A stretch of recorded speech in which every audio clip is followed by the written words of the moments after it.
История за момичето с клоунския нос. Имало едно момиче, което никога не се усмихвало. Не защото не искало, а защото усмивката й се била скрила някъде дълбоко, като изплашено птиче. Хората около нея не разбирали това, затова момичето започнало да носи клоунски нос. Червен, смешен, нелеп, за да изглежда щастливо. Дори когато сърцето й било тихо като затворена стая. Но въпреки всичко тя вярвала в любовта. Вярвала така силно, че тази вяра била като малък огън, който никой не можел да угаси. И един ден, когато тъгата станала прекалено тежка, момичето решило да тръне да търси любовта по света. Тръгнало по най-високите планини, където въздухът бил толкова чист, че можел да измие мислите, и Инджанджа гледало върховете и си казвало, че любовта сигурно живее там, на места, където само смелите стигат. После стигнало до най-кристалните морета. Вълните блестели като огледала, а тя се навеждала над тях и се питала дали любовта не се крие в отражението й, в онова момиче с клоунския нос, като все още не се е отказало. Пътувало и до най-мрачните железопътни гари, онези, където влаковете пристигат с писък, а хората си тръгват без да се обръщат. Там момичето стояло и наблюдавало лицата на непознатите, търсейки знак, поглед, искра. Но любовта не се появявала. И въпреки това тя не спирала, защото имала едно единствено желание да бъде заобиколена.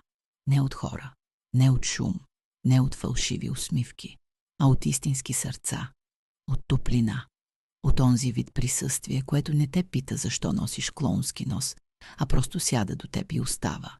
И така, докато обикаляла света, момичето постепенно започнало да разбира нещо странно. Любовта не се крие нито в планините, нито в моретата, нито в гарите. Тя се крие в начина, по който продължаваш да търсиш, дори когато си уморен. В начина, по който пазиш огня си, дори когато никой не го вижда. И в един момент, точно когато най-малко очаквала, клоунският нос паднал сам. И така момичето продължавало да обикаля света. Планини, морета, гари, градове, пустини. Търсело любовта като изгубен предмет, като нещо, което някой друг държи и трябва да й върне.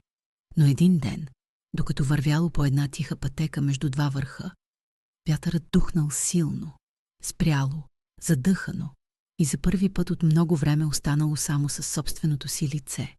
И тогава се случило нещо странно.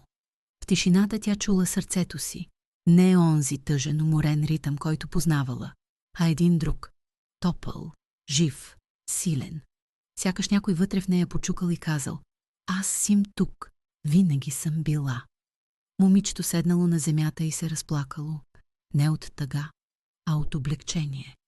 Разбрало, че любовта, която търси по света, всъщност никога не е била изгубена.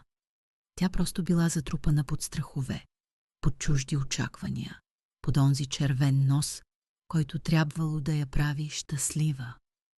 Любовта не била в планините, не била в моретата, не била в гарите, не била в непознатите лица. Любовта била в начина, по който тя продължавала да вярва, в начина, по който не се отказвала, в начина, по който пазела сърцето си, дори когато било наранено. И когато го разбрала, момичето се усмихнало, истински, тихо, без усилие. Усмивката й се върнала сама, като птиче, което най-накрая се чувства в безопасност.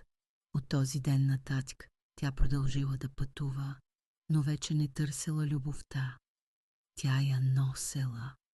И където и да отидела, светът започвал да я връща обратно. Любовта е винаги скрита в самите нас, колкото и да я търсим. История за момичето с клоунския нос. Имало